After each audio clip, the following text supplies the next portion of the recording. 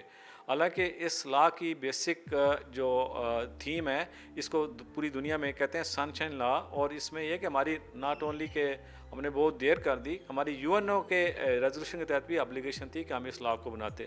اس وقت دنیا کے 132 ملکوں سے میں یہ کمیشن قائم ہے اور لا یہ بنا ہوا ہے، جس میں سے ہماری رینکنگ جو ہے نا وہ 30 نمبر پہ ہے، جبکہ ہمارے سب کانٹیننٹ میں انڈیا، بنگلہ دیش، سری لنکا، نیپال، ایون مالدیو، ان کی رینکنگ ہم سے زیادہ ہے۔ اور ہمارے انفارمیشن کمیشن کے جو فیصلوں کی وجہ سے ہمیں ریسنٹلی یونیسکو نے بھی بہت سپورٹ کیا۔ ہمارے ایک کمشنر کو انہوں نے تاشقند میں کانفرنس میں بلایا، مجھے بھی بلایا تھا، لیکن انہوں نے کہا تھا ہم پارٹلی فنڈنگ کریں گے تو نہیں وہ گئے زاہد عبداللہ صاحب، انہوں نے وہاں پہ پاکستان کی نمائندگی کی، اور میرے خیال میں ایک بہت بڑا اعزاز تھا کہ ہمارے کمیشن کی جو کام کیا اس کو ریکگنائز کیا گیا۔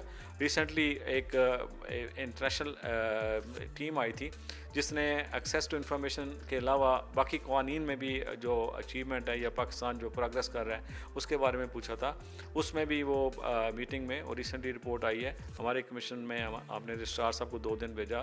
تو ہماری اس وقت انٹرنیشنل ریکگنیشن بھی ہو گئی ہے، اور پاکستان جو ہے نا وہ شہریوں کو یعنی کہ عوام کو جن کے پیسوں سے سارے حکومت چلتی ہے، وہ معلومات فراہم کرنے کے لیے ہم اس لا کو پوری طرح استعمال کر رہے ہیں۔ توشہ خانہ میں کیا مشکلات آپ کو پیش آئیں؟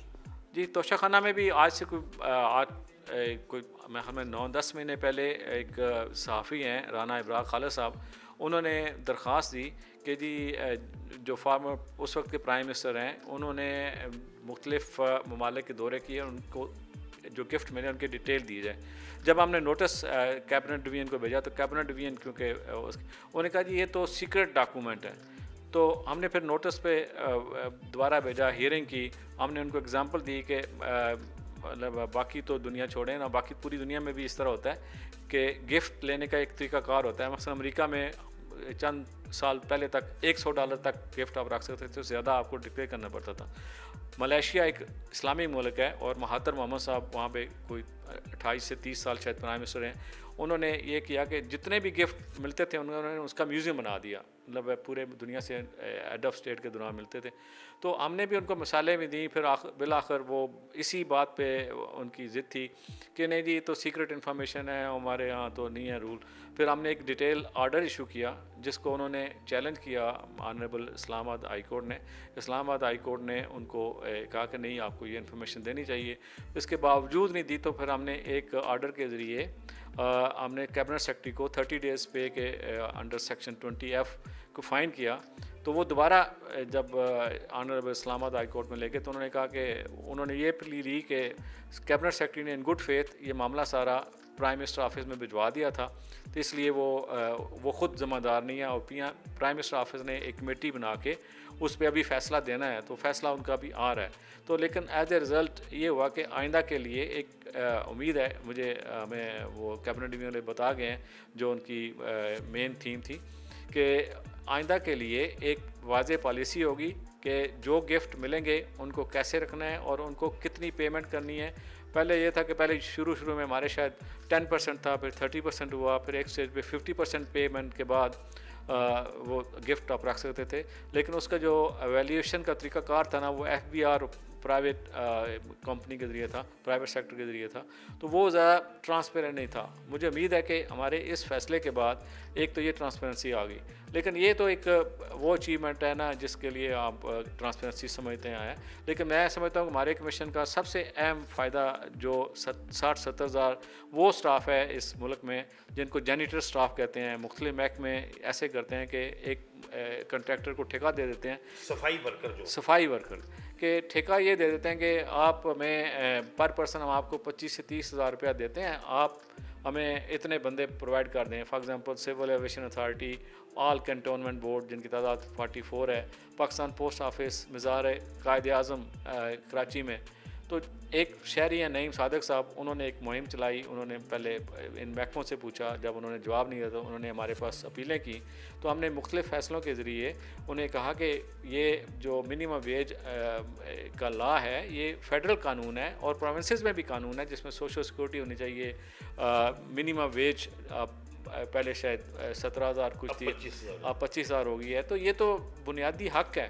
تو مجھے یہ کہنے میں یہ فخر محسوس ہوتا ہے کہ باقی تو ہمارا کوئی اچیومنٹ ہو یا نہ ہو, لیکن جو 60-70 ہزار یا آئندہ دوسرے محکموں میں جو میسج گیا ہے آئندہ آنے کے لیے, کنٹریکٹر یہ کیا ہوا کہ پورے پیسے لے لیں اور شہریوں کو نہ دیں.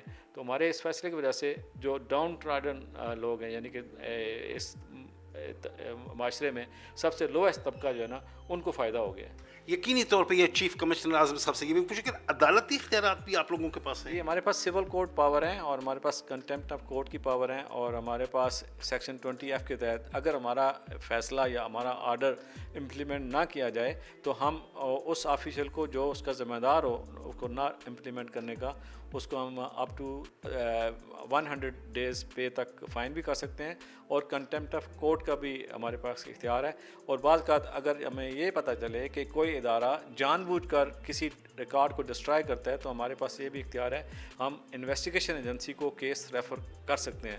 ہمارے 2-3 کیسز ہم نے ریفر کیے ہوئے ہیں FIA کو. تو یہ اختیارات اس قانون میں آلریڈی موجود ہیں اور ہم نے ان کا استعمال بھی کیا ہے. اعلیٰ عدلیہ اور دفاعی اداروں کے متعلق بھی معلومات آپ کے توسط سے لی جا سکتی ہیں؟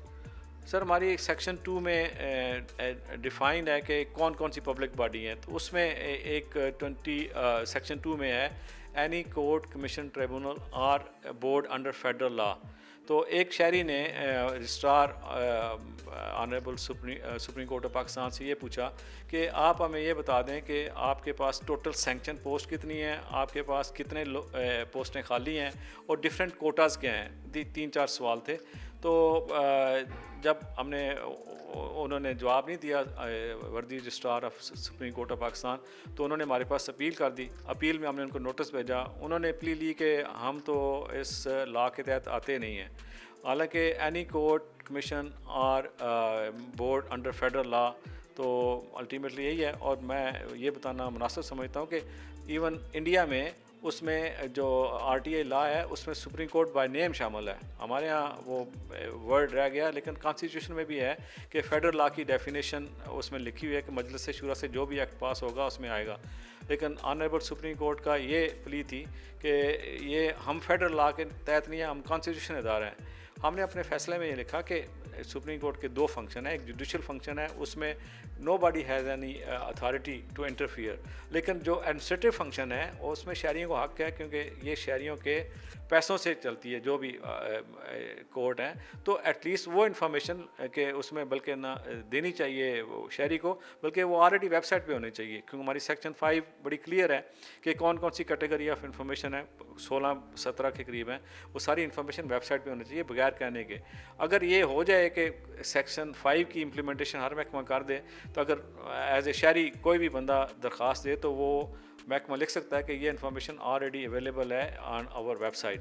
تو کچھ محکموں نے تو ہمارے کہنے پہ کر بھی دیا ہے, مطلب I am glad to know کہ اس کا اوور آل امپیکٹ بہت اچھا ہے. فار ایگزامپل میں انوائرمنٹ پروٹیکشن ایجنسی ایک ادارہ تھا جس کے بارے میں بے شمار اپیلیں آ رہی تھیں, گزشتہ 6-7 مہینے سے ان کی صرف ایک اپیل آئی ہے, تو انہوں نے آگے بتایا کہ ہم نے اپنی ویب سائٹ پہ ڈال دی ہیں, ہمارے پاس جو ریکویسٹ آتی ہیں ہم لکھ دیتے ہیں. تو الٹیمیٹلی ہماری خواہش یہی ہے کہ یہ اس اسٹیج پہ آ جائے کہ بہت سی انفارمیشن ان کو آ جائے, ہمارے پاس اپیل آنے کی نوبت ہی نہ آئے. وزارت خارجہ کے حوالے سے بھی کچھ پچھلے دنوں آیا تھا کہ کوئی معذور, آنکھوں سے معذور افسران کے لیے زینہ وغیرہ نہیں ہے, کیا مسئلہ تھا؟